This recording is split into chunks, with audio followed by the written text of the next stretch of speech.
வரஹ்மத்துல்லாஹி வபரகாத்துஹு.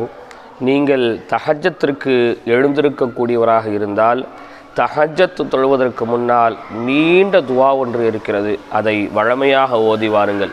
அதை ஓதுவதினால் ஏராளமான நன்மைகளும் பலன்களும் இருக்கிறது. அந்த துவாவை அல்லாஹுவின் தூதர் அவர்கள் வழமையாக ஓதி வந்தார்கள். அந்த துவா முழுமையான தமிழ் அர்த்தத்தோடு விளக்கத்தோடு வேண்டுமென்றால் கீழே கமெண்ட் பாக்ஸிலே இன்ஷா அல்லாஹ் என பதிவு செய்யுங்கள். உங்களை தேடி முழு காணொளி வந்து கொண்டிருக்கிறது. அந்த துவாவினுடைய தொடக்கமான சில வார்த்தைகளை நான் சொல்கின்றேன், அதை கவனத்திலே கொள்ளுங்கள்.